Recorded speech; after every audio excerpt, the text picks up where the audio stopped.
А перед началом огромное спасибо вам, звездочки. Вас стало 10 тысяч. Надеюсь, на нашем небе загорится еще больше звезд. Люблю вас. О, приветик, мои дорогие звездочки. На связи мной Флуна. Как вы думаете, где мы находимся? Многие догадались, что мы находимся в комнате для проявления фотографий. В этих маленьких карточках заключена вся жизнь человека, да и не только в них. Загляните в галерею, сейчас таких карточек может быть тысячи, и каждая из них сохраняет в себе важное для сердца событие.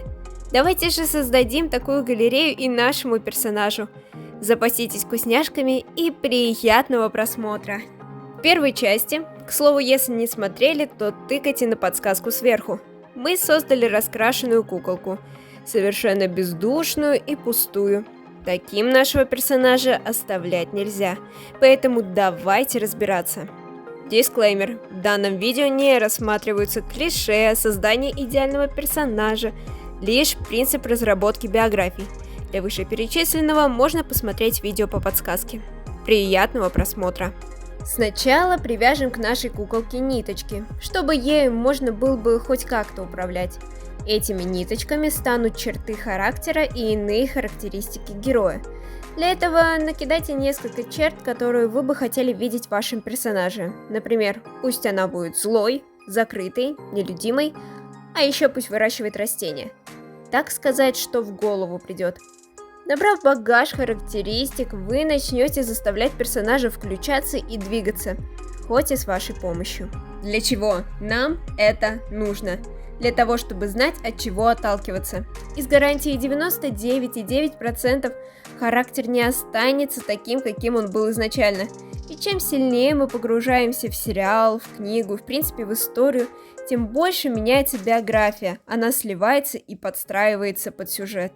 Ну а теперь нам же нужен был зачем-то персонаж, значит нам нужно вклинить его в какую-либо историю. У каждого героя должна быть какая-либо роль в сюжете. Он должен как-то влиять на историю или же других персонажей. В противном случае герой лишний и захламляющий сюжет. Из этого следует, что нам необходимо лепить биографию, отталкиваясь не только от характера, но и от сюжетной роли. Первое, что мы должны сделать, это определить место, где происходят все события. Например, пусть наша история происходит в полностью каменном мире, который стал таким из-за нашего героя. Вторым пунктом мы начинаем потихоньку протягивать ниточки. Первую мы протянем в прошлое. Из него уже можно отправить еще несколько нитей, в зависимости от возраста персонажа на момент событий. Моей героине 25 лет, поэтому мы можем рассмотреть 3 промежутка: детство, подростковый период и юность. Как пример разберем детство. Девочка родилась с даром покрывать все камнем. И это была первая магия в мире. Здесь мы сталкиваемся с неизвестными. X – это родители и их реакция. Y – реакция общества, ученые и прочие лица. Представьте, вы играете в игру, от выборов которой зависит концовка. Пусть плюс – это ребенка приняли, а минус – нет. Тогда, если родители плюс и общество плюс, то детство у девочки прекрасное. Если родители плюс и общество минус, то родители скроют девочку от общества, чтобы не подвергнуть ее жизнь опасности.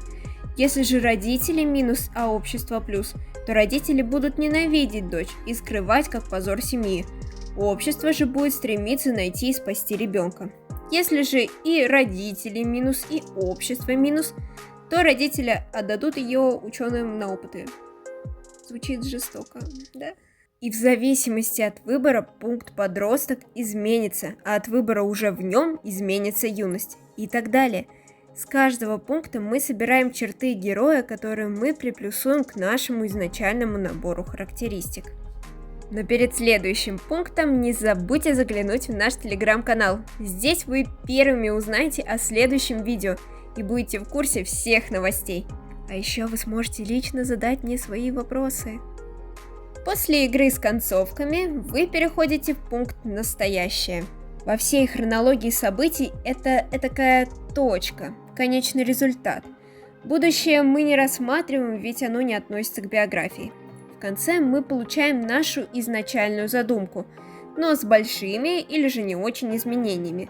Допустим, я хотела, чтобы она специально превратила всех в камень, а поняв ее предысторию и характер, решила, что она сделала это случайно, да и к тому же обратила в камень не весь мир. Чем больше вы будете прорабатывать историю, тем большими подробностями и героями она обрастет. Спасибо, что досмотрели видео до конца. Надеюсь, у меня получилось помочь вам придумать биографию вашего персонажа и оживить его. Пишите в комментариях, на какую тему вы хотите посмотреть видео, а также не забудьте заглянуть в наш телеграм-канал. И традиционно пишите комментарии и подписывайтесь на канал. До новых встреч, мои дорогие звездочки!